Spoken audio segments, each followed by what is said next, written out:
அழகான நிலம் வேண்டும், அழகான உறவுகள் வேண்டும், எனவே அவர்களை நம்ம அழகாக வாழ வைக்கணுமா இல்லையான்னு இந்த முதல் பேச்சை கேட்டா என்னடா திடீர்னு இப்படி நல்லவனா பேசுறாப்லையே இந்த மாதிரி எல்லாம் நமக்கு தோணும்.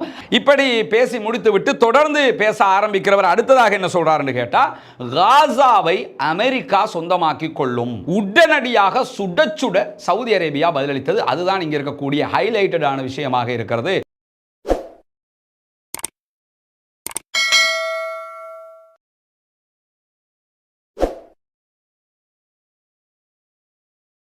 அஸ்ஸலாமு அலைக்கும் வரஹ்மத்துல்லாஹி வபரகாத்துஹு. அன்பிற்கினிய சகோதர சகோதரிகளே, நம் அனைவர் மீதும் ஏக இறைவனுடைய அமைதியும் கருணையும் உண்டாகட்டுமாக என்கிற உயரிய பிரார்த்தனைகளோடு இன்றைய தினம் காசாவிலே சீஸ்ஃபயர் ஏற்பட்டு 18வது நாளாக இருக்கிறது.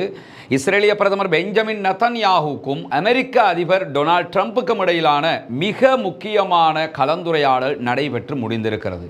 இந்த கலந்துரையாடல் தான் இன்றைக்கு எல்லா சர்வதேச ஊடகங்களிலும் ஒரு முக்கியமான டாபிக்காக இடம் பிடித்திருக்கிறது. அதற்கான காரணம் என்னன்னு சொன்னால், இந்த கலந்துரையாடலுக்கு முன்னாலும் பின்னாலும் டொனால்ட் ட்ரம்ப் தெரிவித்திருக்கக்கூடிய கருத்துக்கள், அதாவது காசாவினுடைய யுத்தம் முடிவுக்கு வந்திருக்கிறது, ஓரளவுக்கு சமாதான உடன்படிக்கை நடைமுறையில் இருக்கிறது.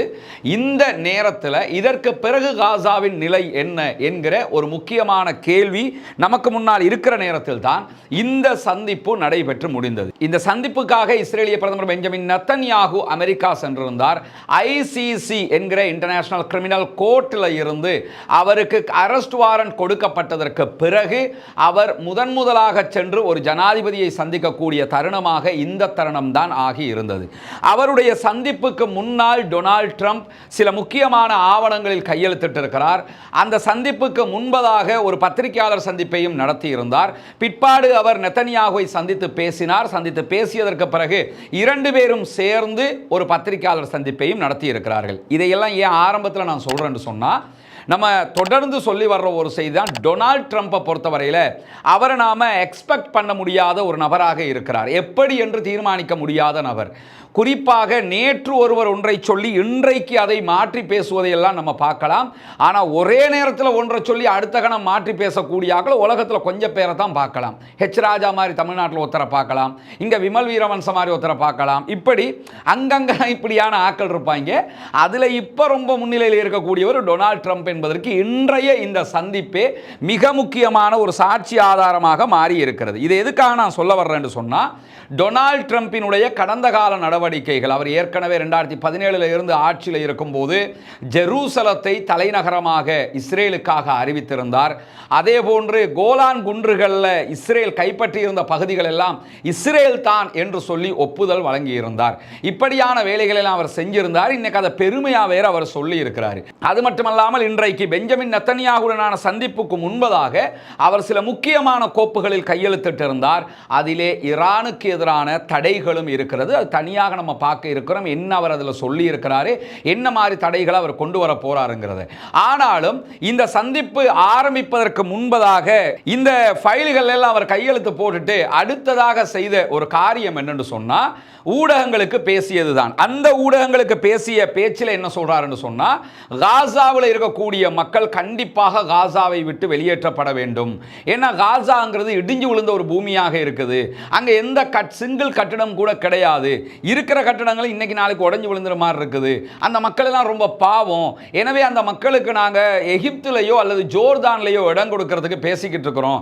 ஜோர்தானுடைய அதிபராக இருக்கக்கூடிய மன்னர் அப்துல்லாவும் எகிப்தினுடைய ஜனாதிபதியாக இருக்கக்கூடிய அப்துல் ஃபத்தா சிசியும் இதற்கு உடன்படுவார்கள் என்று நான் நினைக்கிறேன். இப்படித்தான் அந்த மக்களை நம்ம காப்பாற்ற வேண்டியிருக்குது. அவர்களுக்கு அழகான வீடு வேண்டும், அழகான நிலம் வேண்டும், அழகான உறவுகள் வேண்டும். எனவே அவர்களை நம்ம அழகாக வாழ வைக்கணுமா இல்லையான்னு இந்த முதல் பேச்சை கேட்டா என்னடா திடீர்னு இப்படி நல்லவனா பேசுறாப்லையே இந்த மாதிரி எல்லாம் நமக்கு தோணும். அந்த மாதிரி தான் அவர் ஆரம்பத்தில் இந்த பேச்சுக்களை பேசி இருந்தாரு. நெதன்யாஹுவை சந்திப்பதற்கு முன்பதாக காசா ஒரு சுகாதாரமற்ற பகுதியாக இருக்கிறது, பாதுகாப்பற்ற பகுதியாக இருக்கிறது. இஸ்ரேலுடைய பிராந்தியங்களுக்கு இதனால பாதுகாப்பும் இல்லாமல் இருக்கு. இதுதான் முதல் காரணம். காசால அது இருக்குங்கிறத அப்படிங்கிறதெல்லாம் ரெண்டாவது. இஸ்ரேலுக்கு காசாவிலிருந்து பாதுகாப்பு இல்லை என்கிறதையெல்லாம் அவர் சொல்லித்தான், எனவே காசாவில் இருக்கக்கூடிய மக்கள் வெளியேற்றப்பட வேண்டும் என்கிற கருத்தை மீண்டும் வலியுறுத்தி இருக்கிறார். அரபு நாடுகள் ஒன்று கூடி இதை நாங்கள் ஏற்றுக்கொள்ள மாட்டோம் என்றெல்லாம் சொன்னதற்கு பிறகும் இல்லை, இதை செஞ்சுதான் ஆகணும், அவங்க செய்வாங்க என்று சொல்லி அவர் வலியுறுத்தி இருக்கிறார்.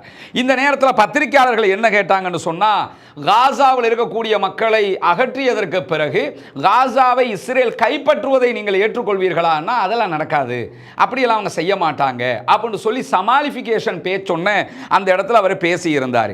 இந்த மாதிரியான நேரத்தில் தான் ஜோர்தானும் எகிப்தும் பாலஸ்தீனியர்களை ஏற்றுக்கொள்ளும் என்று சொல்லியும், இந்த காசா இப்படியான பூமி என்று சொல்லியும் திரும்பவும் அவர் என்ன செய்யறாருன்னா பத்திரிகையாளர்களுக்கு சொல்லி சமாளிக்க பார்க்கிறார். அப்ப பத்திரிகையாளர்கள் குறுக்கிட்டு கேட்கிறாங்க, அப்துல் ஃபத்தா சிசியும் ஜோர்தானுடைய அதிபர் அப்துல்லாவும் நாங்க காசா மக்களை ஏற்றுக்கொள்ள மாட்டோம், அந்த வேலையை நாங்க பண்ண மாட்டோம் என்று சொல்லி இருக்கிறாங்களே என்று சொல்லும்போது, இல்ல இல்ல அவங்க எல்லாம் ஏத்துக்குவாங்க, அவங்க அப்படித்தான் சொல்லுவாங்க, ஆனா ஏத்துக்குவாங்க, மற்ற சில நாடுகள் கூட ஏற்றுக்கொள்ளும் அப்படின்னு சொல்லி என்ன செய்யறாருன்னா அவருடைய நம்பிக்கையை அவர் வெளியிட்டிருந்த காட்சிகள் எல்லாம் இன்றைக்கு பெஞ்சமின் நெத்தனியாகுவுடைய சந்திப்புக்கு முன்பதாக நடைபெற்ற சம்பவங்களாக இருக்கிறது. இந்த பேச்சுக்களுக்கு பிறகு உடனடியாக பெஞ்சமின் நெத்தனியாகுவுடனான சந்திப்பு நடைபெற்றது. இந்த சந்திப்பின் போது அவர் என்ன பண்றார் என்று சொன்னா, உடனே உட்கார்ந்ததோட ஈரானை பற்றிய பேச்சுக்களை எடுத்தார். அதற்கு பிறகு இந்த காசாவினுடைய பேச்சுக்களை அவர் எடுக்கிறார். பெஞ்சமின் நெத்தன்யாகும் அருகில் அமர்ந்து கொண்டிருக்கிறாரு. அந்த நேரத்தில் அவர் என்ன சொல்றாருன்னா, இஸ்ரேலை அங்கீகரிப்பதற்கு சவுதி அரேபியா தயாராக இருக்கிறது, ஆனால் அதற்குரிய நிபந்தனையாக பாலஸ்தீனம் தனிநாடாக ஆக்கப்பட வேண்டும் என்று சொல்லி சவுதி அரேபியா எந்த இடத்திலும் கூறவில்லை அப்படின்னு சொல்லும் போது, அடுத்ததாக அதிலையும் பத்திரிகையாளர்கள் குறுக்கிட்டு இது நிஜமாகத்தான் நீங்க சொல்றீங்களான்றதுக்கு எங்கேயுமே அவங்க சொல்லல, ரியாத் அப்படி ஒரு பேச்சை பேசவே இல்லை, எனவே அவங்களோட கோரிக்கை அதில் அவங்க இஸ்ரேலை ஏற்றுக்கொள்வதற்கு தயாராக இருக்கிறார்கள் அப்படின்னு சொல்லி உடனடியாக இந்த கருத்தை சொல்றார். ஆனால் நமக்கு தெரியும், கடந்த பல ஆண்டுகளாகவே சவுதி அரேபியா இந்த நிபந்தனையை தான் அடிப்படையாக வச்சு வந்துகிட்டு இருக்கிறாங்க. ஆனால் அவருடைய பேச்சில் என்ன செஞ்சார்னா, ஆரம்பிக்கும் போதே இந்த கருத்தை சொல்லித்தான் ஆரம்பித்திருந்தார். அது மட்டுமல்லாம நெத்தன்யாகுவை பாராட்டி பேசினார். அதில் நெத்தன்யாகுங்கிறது ரொம்ப உத்வேகமான ஒருத்தர், இந்த மத்திய கிழக்கு பகுதிகளுக்கு தேவையான ஒருத்தர், அரசியல் ரீதியாக ரொம்ப பலம் வாய்ந்தவர் அப்படின்னு சொல்லிட்டு என்ன சொன்னாருன்னா, காசாவில் இருக்கக்கூடிய பாலஸ்தீன விடுதலை அமைப்புக்கும் இஸ்ரேலுக்கும் இடையிலான இரண்டாம் கட்ட ஒப்பந்தம் நடைபெற இருக்கிறது, அதை உறுதிப்படுத்தினார். அப்படி ஒரு ஒப்பந்தம் திரும்பவும் நடைபெற இருக்கத்தான் செய்கிறது, ஏன்னா எல்லாருமே அமைதியைத்தான் விரும்புறாங்க, சண்டையை யாருமே விரும்பல அப்படின்னு சொல்லிட்டு அப்படி உட்கார்ந்துகிட்டு இருக்கிறவர் திரும்பி பேசுறாரு. பெஞ்சமின் நெத்தன்யாகுவோட பேசும்போது என்ன சொல்றாருன்னா, இவரும் கூட அமைதியைத்தான் விரும்புகிறார் அப்படிங்கிறாரு. உண்மையிலே பெஞ்சமின் நெத்தன்யாகு அமைதியை விரும்பல, அவர் யுத்தத்தை தான் விரும்புறாரு. ஆனா மீடியாவுக்கு முன்பதாக அமெரிக்க அதிபரை என்ன செஞ்சிட்டாருன்னா, பேச்சுவார்த்தை நடைபெறும், இரண்டாம் கட்ட அமைதி ஒப்பந்தம் நடைபெறும், இவரும் அதைத்தான் விரும்புகிறாரு என்று சொல்லி அவர் அந்த இடத்துல தலையாட்ட வச்சுட்டாரு.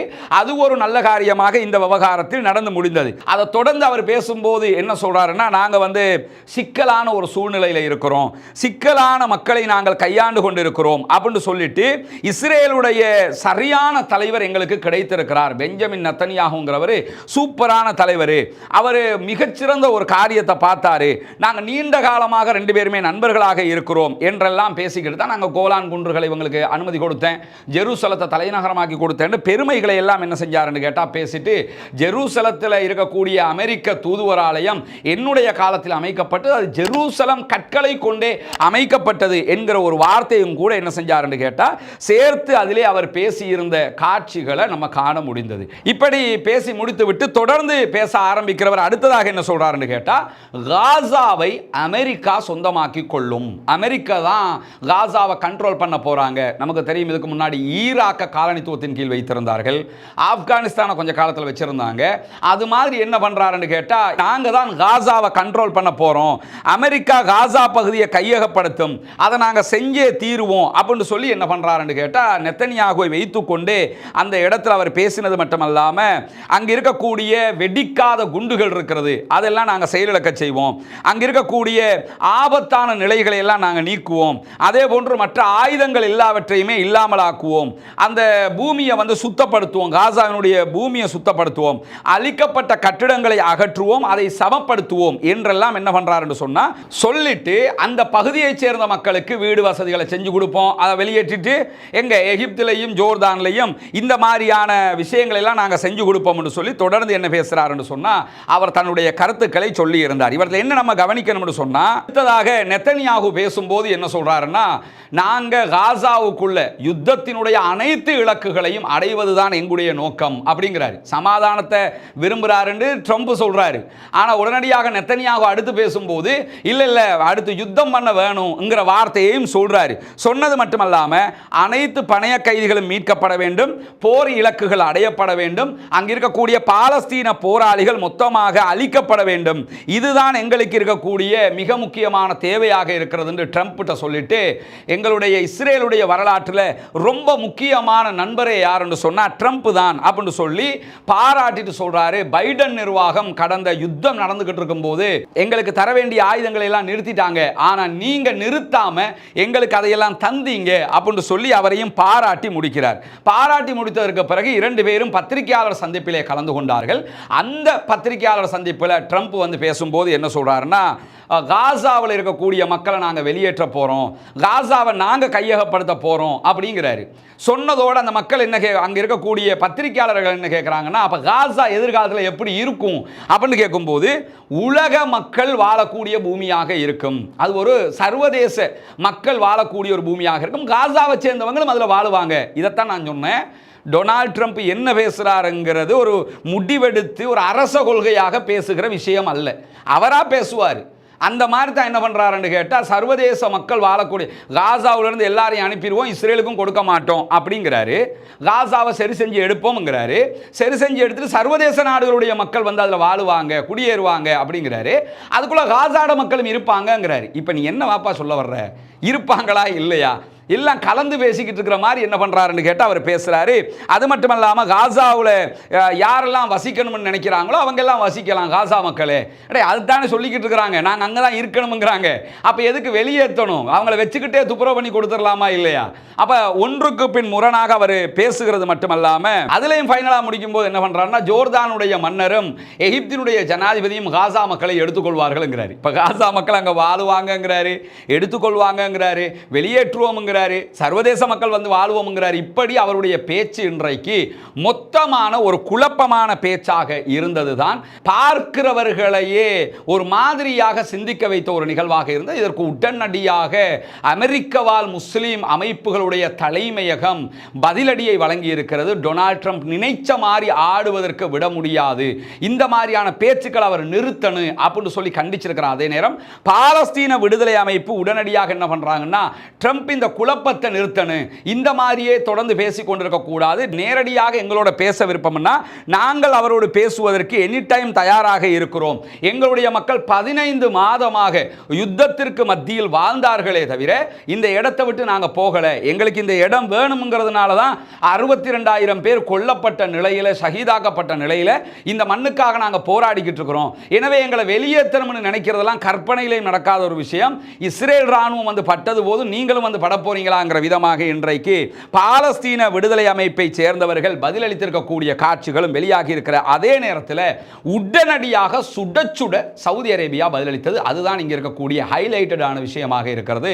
டொனால்ட் ட்ரம்ப் பேசி வித்தின் 1 hour கூட கிடையாது, டொனால்ட் ட்ரம்ப் சொல்றாரு, சவுதி அரேபியா இஸ்ரேலை அங்கீகரிக்க தயாராக இருக்கிறது, அதற்கான நிபந்தனையாக பாலஸ்தீனம் தனிநாடுங்கிற ஒரு நிபந்தனையை சவுதி விதிக்கவே இல்லை அப்படின்னாரு. உடனடியாக சவுதி அரேபியாவுடைய வெளியுறவு அமைச்சகம் பதிலடி அறிவித்தலை வெளியிட்டிருக்கிறார்கள். அதில் அவங்க என்ன சொல்லியிருக்கிறாங்கன்னு கேட்டால், பாலஸ்டைன் என்கிற ஒரு நாடு இல்லாமல் இஸ்ரேலோடு எந்த உறவுகளும் எங்களுக்கு கிடையாது. இந்த அறிவிப்பை தான் சர்வதேச முஸ்லிம்கள் மட்டுமல்லாமல் சர்வதேசத்தில் இருக்கக்கூடிய மனிதநேயத்தை நேசிக்கக்கூடிய அத்தனை பேரும் எதிர்பார்த்தார்கள். சவுதி அரேபியா காலதாமதம் இல்லாமல் இந்த பதிலை வித்தின் 1 hour சொல்லி இருக்கிறாங்க. எக்காரணம் கொண்டும் ட்ரம்புக்கு நாங்கள் கட்டுப்பட மாட்டோம், ட்ரம்ப் சொல்வது பொய், அப்படி ஒரு நிலைமையை நாங்கள் எடுக்கவே இல்லை. எங்களுடைய கொள்கையாக, எங்களுடைய நாட்டினுடைய சித்தாந்தமாகவே நாங்கள் என்ன வச்சிருக்கிறோம்னா, பாலஸ்தீனம் தனி நாடாக நீங்கள் அங்கீகரித்தால் இஸ்ரேலையும் ஒரு நாடாக நாங்கள் ஏற்றுக்கொள்ள தயாராக இருக்கிறோம் என்று சொல்லி உடனடியாக என்ன பண்ணியிருக்கிறாங்கன்னு சொன்னா, பதிலடி கொடுத்திருப்பது மட்டுமல்லாமல் ஐநாவினுடைய பொதுச் செயலாளரே இறங்கி வந்து என்ன பண்றாருன்னா, டொனால்ட் ட்ரம்பினுடைய இந்த பேச்சுக்கள் எல்லாமே மீண்டும் ஒரு ஜினசைட்டை, இன சுத்திகரிப்பை உண்டாக்கக்கூடியது, எனவே இதை ஏற்றுக்கொள்ள முடியாது என்றார். ஆஸ்திரேலியாவினுடைய பிரதமரும் இந்த திட்டத்தை நாங்கள் ஏற்றுக்கொள்ள முடியாது, இரட்டை நாடு என்பதைத்தான் சர்வதேச உலகம் ஏற்றுக்கொள்ளும் என்று பேச ஆரம்பித்திருக்கிறார்கள். பல நாடுகளும் பேச ஆரம்பித்திருக்கிறது. இன்றைக்கு கத்தாருடைய அதிபரும் வாஷிங்டன்ல இருக்கிறார். முதல் கட்டமாக மத்திய கிழக்குக்கான டொனால்ட் ட்ரம்பினுடைய தூதுவரோடு அவர் சந்தித்து பேச இருக்கிறார். அதற்கு பிறகு ட்ரம்பையும் சந்திப்பதற்கான வாய்ப்புகள் இருக்கிறது என்றெல்லாம் சொல்லப்படுகிறது. இன்றைக்கு நடந்த பல முக்கியமான தகவல்கள் மிக முக்கியமான தகவலாக இதுதான் இருக்கிறது. எனவே டொனால்ட் ட்ரம்பினுடைய இந்த கருத்துக்கள் இப்பொழுது சர்வதேசம் முழுவதும் பெரியதொரு தாக்கத்தை உண்டாக்கி இருக்குது. என்னன்னா 1.5 வருஷமாக அந்த பகுதி மக்களை அழிச்சுட்டு நீங்க என்ன பண்றீங்கன்னா இப்ப வந்து உட்கார்ந்துகிட்டு இல்ல நாங்க இப்படி பண்ண போறோம் என்று சொல்றதை ஒரு நாளும் ஏற்றுக்கொள்ள முடியாது என்று சொல்லிக் கொண்டிருக்கிறார்கள். பொறுத்திருந்து பார்ப்போம் என்ன நடக்க போகிறது என்பது. சவுதி அரேபியாவினுடைய அறிவிப்பு மிகவும் பாராட்டுக்குரியது, மிகவும் நெகிழ்வுக்குரியது. இந்த ஸ்டாண்டை தான் அத்தனை பேரும் எதிர்பார்த்து கொண்டிருக்கிறார்கள். இது தொடர்பாக இன்னும் பல விவகாரங்கள் இருக்கிறது. அவர் ஈரான் தொடர்பாக சில செய்திகளை பேசியிருக்கிறார், மற்ற நாடுகள் தொடர்பாக சில செய்திகளை பேசியிருக்கிறார். அதையெல்லாம் இன்னும் ஒரு தனி வீடியோவாக பாருங்கள். ஏன்னா இதுக்குள்ள போட்டோம்னா எல்லாம் குழம்பின மாதிரி ஆயிரும். இதுதான் இன்றைக்கு டொனால்ட் ட்ரம்பும் நெத்தன்யாகுவும் நடத்திய பேச்சுவார்த்தைகளுடைய சாராம்சமாக இருக்கிறது. பாலஸ்தீனம் வெற்றி பெற வேண்டும், பாலஸ்தீனம் சுதந்திரம் அடைய வேண்டும், பாலஸ்தீன மக்களும் நம்மை போன்ற நிம்மதியானவர்களாக வாழ வேண்டும் என்கிற உயரிய பிரார்த்தனைகளோடு முடித்துக் கொள்கிறேன். வாஹ்ரதா வானா அல்ஹம்துலில்லாஹி ரப்பில் ஆலமீன்.